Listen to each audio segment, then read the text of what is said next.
saludar a todas las personas que sintonizan Regeneración Pluralidad para ver paradigmas de la igualdad.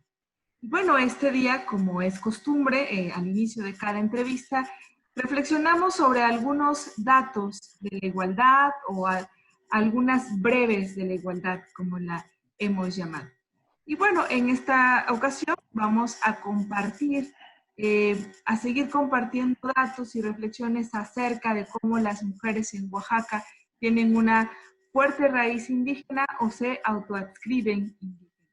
Y bueno, y según la Intercensal 2015 de INEGI, más del 60% de las mujeres hablan una lengua indígena y más del 70% se autoadscriben indígenas. Esto es muy importante reflexionarlo para mirarnos y mirarnos con esta raíz indígena que tenemos, sobre todo las mujeres oaxaqueñas. Y en esta ocasión tenemos una invitada de lujo.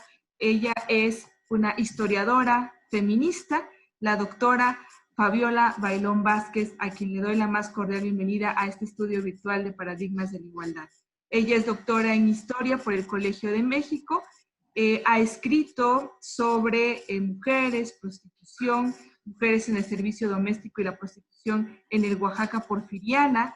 Ella, bueno, tenemos el gusto que forma parte del plantel docente de la UAPJO, en específico del Instituto de Investigaciones Históricas de Humanidades de la UAPJO.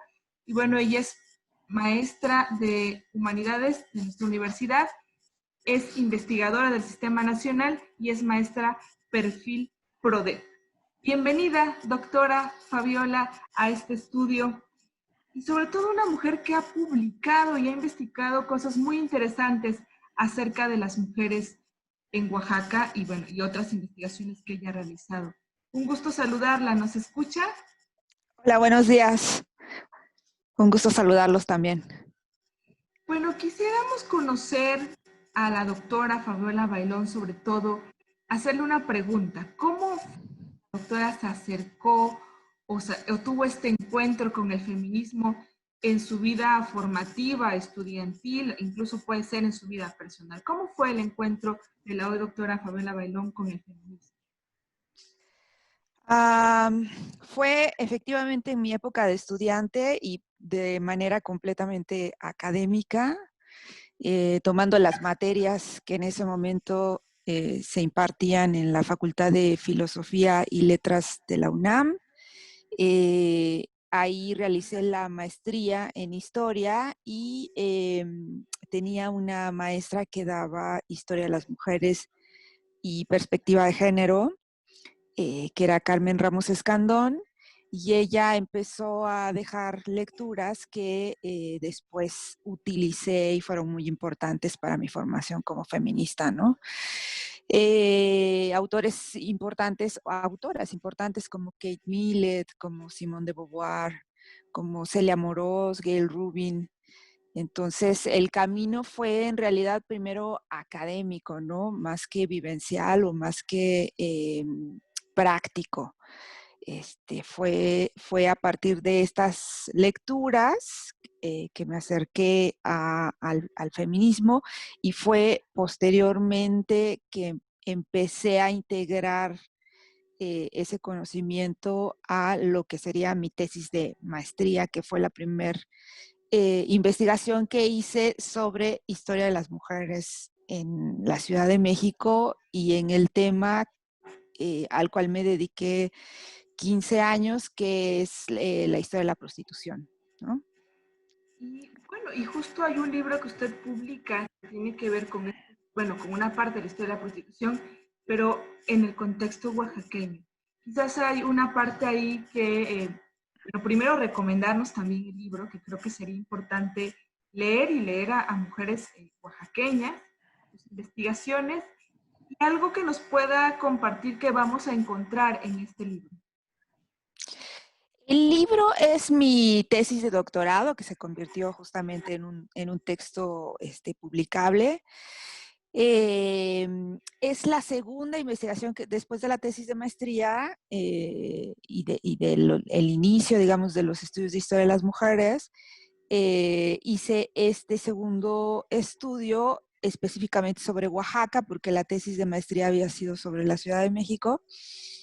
Y vine a la ciudad a investigar en los archivos, bueno, fundamentalmente en el archivo histórico de la ciudad de Oaxaca.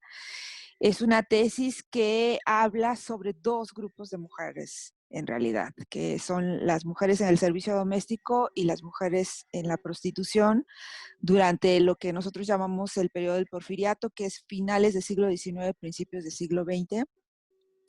Y es un estudio sobre la lucha por la supervivencia de estas mujeres, las formas en las que el Estado intentó controlarlas y vigilarlas y la resistencia que manifestaron a ese sistema de control, ¿no? Entonces, eso es básicamente lo que se puede encontrar. Fue una tesis que recibió un reconocimiento de los premios INA, y por eso el Colegio de México la publicó. Está ya en su segunda edición. Y bueno, se puede conseguir en la librería del Colegio de México. Desafortunadamente es difícil conseguir las publicaciones del Colegio de México en Oaxaca, entonces yo creo que solo en línea se puede conseguir ahorita. Eh, pero sí, es una investigación bastante amplia que me llevó bastantes años, unos 5 o 6 años, y en el cual hice una búsqueda bastante minuciosa en el archivo de la ciudad de toda la documentación que tuviera que ver con estos dos grupos.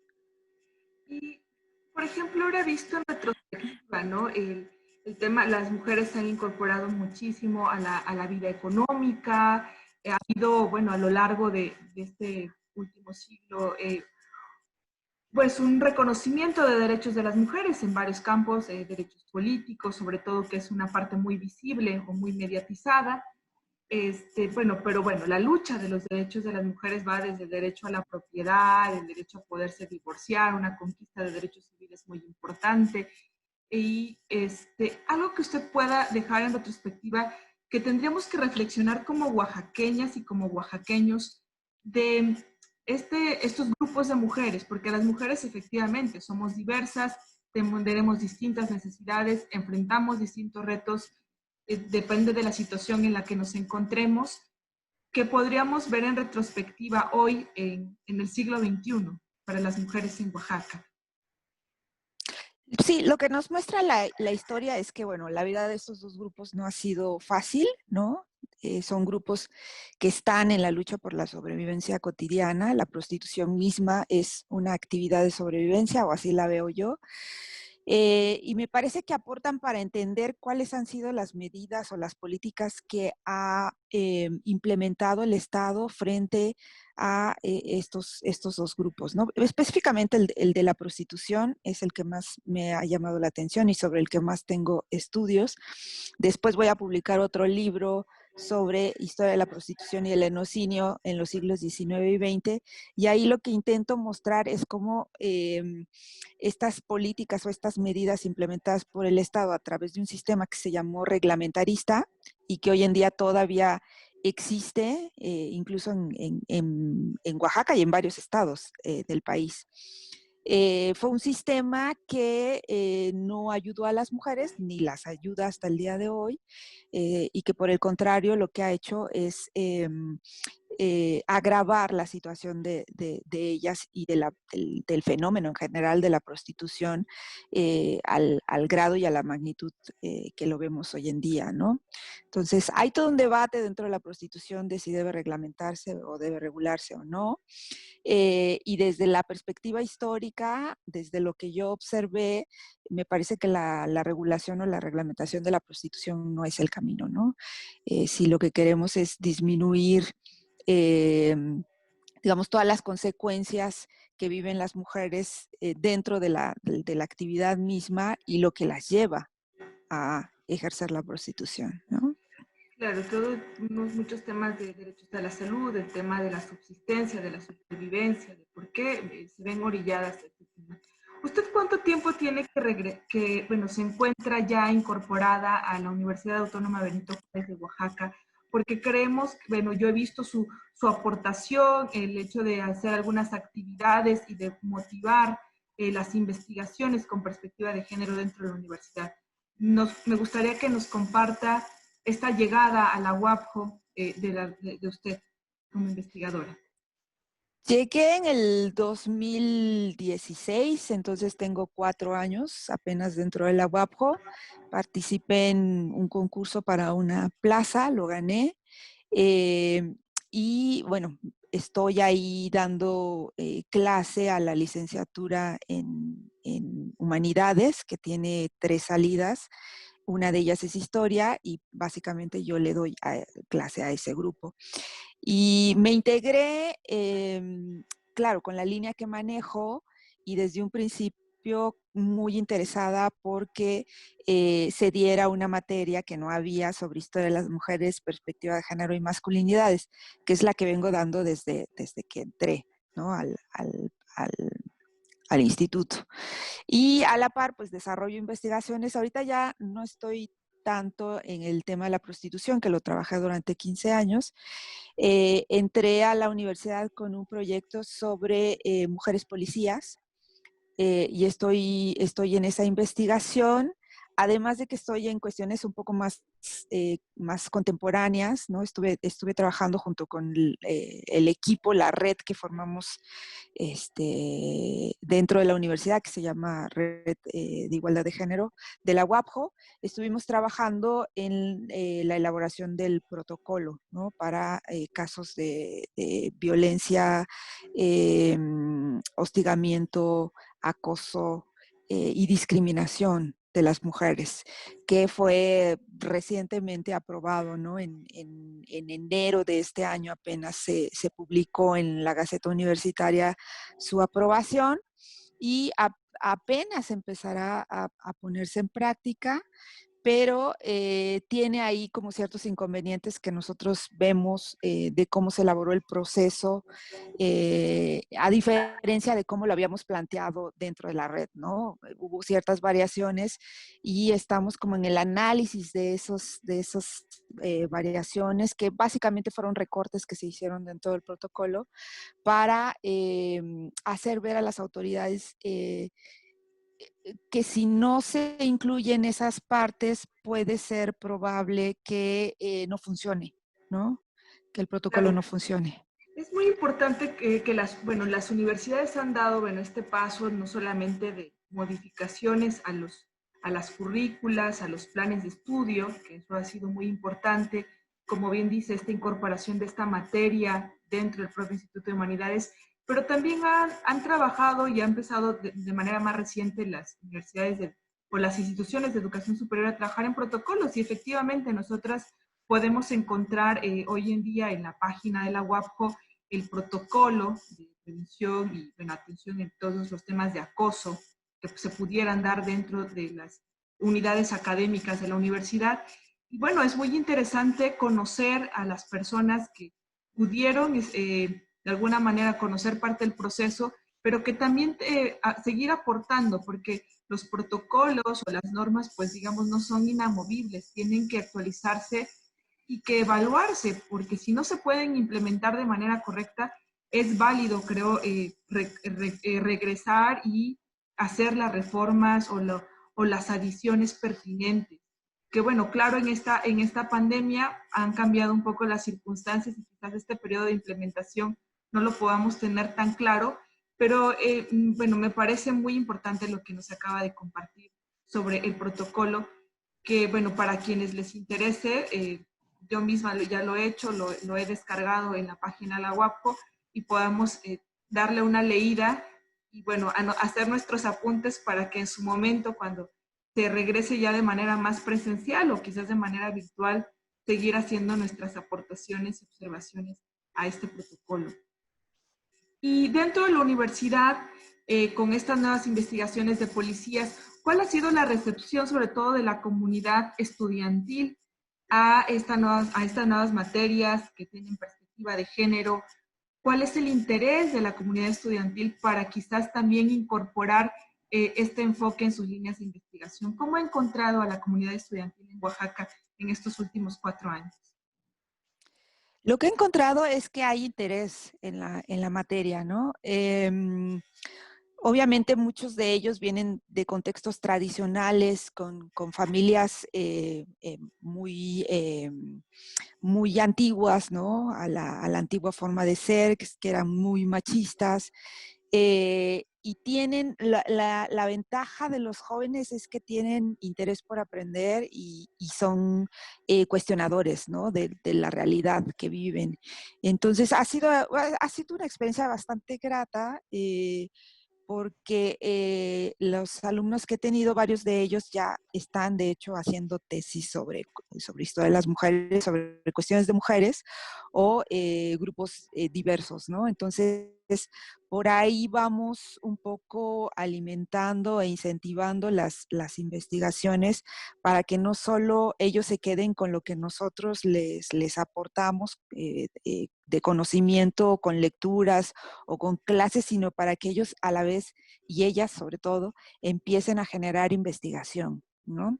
Entonces serán las primeras tesis, por lo menos en historia, ¿no? Porque, como bien saben, la universidad tiene una dirección de género y en el Instituto de Sociología también hay algunas investigadoras que hacen cuestiones de género y de mujeres. Entonces, investigación hay, y hay desde hace tiempo, y igual medidas de acción se han realizado a través de esta dirección, pero por lo menos en historia no había, ¿no? Ciertamente la licenciatura es muy nueva, tenemos apenas unas 2 generaciones que han salido de la licenciatura, y me parece como bastante pertinente que se haya integrado esta materia y que se haya generado un espacio para crear toda una línea, ¿no? de historia de las mujeres dentro de la universidad. Pues es muy grato escuchar estas buenas noticias en Oaxaca que nos dan esperanza. Y bueno, vamos a interrumpir con una pregunta esta entrevista, que es conocer una parte más cotidiana de la doctora Bailón en cómo incorpora o cómo, sí, cómo incorpora la igualdad en su día a día. ¿Hay alguna situación que nos pudiera compartir que sea más allá de la investigación o de un trabajo más formal académico? ¿Cómo la trata de incorporar la igualdad? Creo que la forma más evidente ahorita, porque además eh, ya tengo como esa sensibilidad para verlo, es el lenguaje, ¿no? Ya soy como muy observadora del lenguaje, y en todas las situaciones o en todos los espacios en los que me encuentro ya trato de utilizar un lenguaje inclusivo, ¿no? Digo, es una cosa que uno va haciendo consciente poco a poco, no es en automático. Y me doy cuenta de lo mucho que nos hace falta, ¿no? Incluir a las mujeres desde el lenguaje mismo. Eh, Siempre hacemos referencia a nosotros, ¿no? En la clase cuando hablamos con los alumnos, pareciera que solo les estamos hablando a ellos y no somos inclusivos Con inclusivas ella. y con las mujeres, ¿no? Entonces, ese es uno de los elementos que ahorita tengo como más frescos.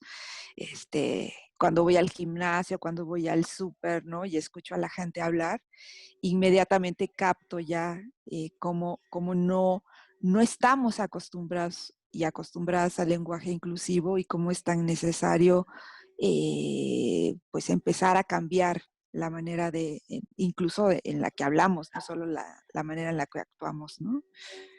Así es.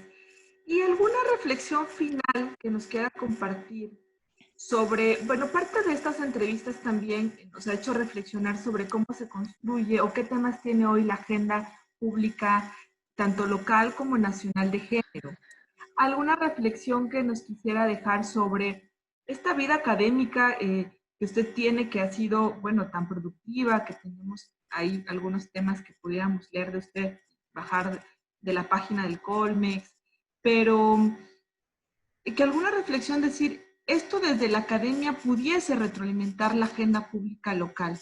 Como, bueno, una de las cosas que yo ya capto en este momento es el protocolo, por ejemplo, de la Universidad ya es un tema. Pero algo más que usted nos quisiera hacer reflexión, que pudiésemos pensar estas nuevas generaciones sobre el tema de género.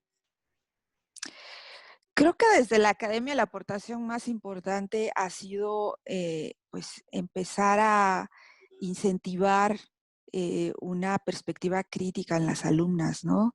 Que se cuestionen su propia realidad y su propia vida cotidiana y que empiecen a cambiar, ¿no? Ciertos hábitos, como por ejemplo las relaciones nocivas, tóxicas con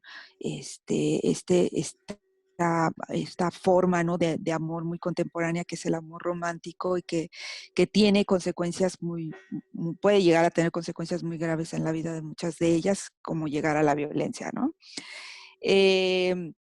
La otra aportación que se hace desde la academia creo que ha sido la investigación, ¿no? Incentivar la investigación en las alumnas creo que es algo que tenemos que seguir haciendo. Es algo importante que puede llegar también a tener un impacto en la vida cotidiana, en el día a día. Y creo que una tercera línea en la cual desde el espacio universitario podemos aportar mucho los profesores y los investigadores es saliendo justo de ese mundo tan limitado que puede ser la investigación y la enseñanza para quizá un poco aportar en acciones más prácticas, como en este caso es el protocolo, que te comentaba que se había formado una red dentro de la universidad y esta red estaba conformada por profesores, investigadores y trabajadores, todos trabajando en conjunto, ¿no? Para tratar de reducir los índices de violencia que se viven en la universidad, que son bastante altos, ¿eh? Hemos tenido casos bastante graves, no solo de hostigamiento y de acoso, sino también de violación, por ejemplo, o de violencias que se viven dentro de la universidad y que yo creo que las profesoras y las investigadoras podemos aportar también en ese ámbito, ¿no? Digo, es algo que hacemos de manera honorífica, claro, porque no se nos paga por eso, se nos paga por enseñar y por hacer investigación. Pero si queremos tener un ambiente adecuado, un ambiente saludable dentro de la universidad, es algo a lo que indudablemente tenemos que entrarle y trabajar en ello, ¿no? Correcto, totalmente. Y bueno, para cerrar esta entrevista, siempre hacemos una pregunta que tiene que ver, que aprendamos de ustedes, a quienes entrevistamos, pero sobre todo inspirarnos en la igualdad. Como decía, llevarlo a nuestra vida cotidiana, incorporarlo, y algo que nos pudiera dejar a las personas que nos ven para inspirar la igualdad. Nos queda compartir alguna recomendación de algún libro, algún poema, alguna canción o algo que usted comparta con quienes nos ven para que nos inspiremos en la importancia que tiene la igualdad y construir un contexto mejor para todas y todos. Sí, recientemente, y estuve pensando en eso porque, claro, las recomendaciones siempre van hacia lecturas o libros. Dedicándome a las humanidades, pues siempre la recomendación es esa. Pero recientemente escuché una rapera guatemalteca que me gustó mucho y sobre todo para mis alumnas, que siempre se las recomiendo, que es Rebeca Lane, que ha venido a Oaxaca, de hecho, es bastante buena y tiene muy buenas canciones, porque además estamos tan inmersos en una cultura machista y patriarcal que recibimos todos los días mensajes que se nos van quedando en la mente, ¿no? De la violencia y de las relaciones tóxicas a través de lo que escuchamos, de las canciones, y creo que es bastante bueno escuchar algo alternativo, diferente, que cuestione. Y creo que ella es muy buena porque justamente cuestiona, pone el dedo en la llaga de muchas situaciones como el feminicidio, entre otros temas. A mis alumnas les ha gustado mucho, ¿no? Sí, es una recomendación muy actual, muy jovial y también que nos hace repensar los esquemas tradicionales que a veces tenemos o de lo que no nos damos cuenta, como bien nos dice. Agradezco muchísimo este tiempo, este espacio que nos ha dedicado, doctora. Es un gusto saber buenas noticias y conocer mucho más de lo que se hace en la Universidad Autónoma Benito Juárez de Oaxaca, conocer a mujeres que inspiran como usted. Un abrazo fuerte a la distancia y que, bueno, todos estemos bien y que nos sigamos cuidando, usando cubrebocas, quedándonos en casa quienes pudieran y quienes tienen que salir con todas las medidas. Un abrazo fuerte. Gracias por escuchar Paradigmas de la Igualdad.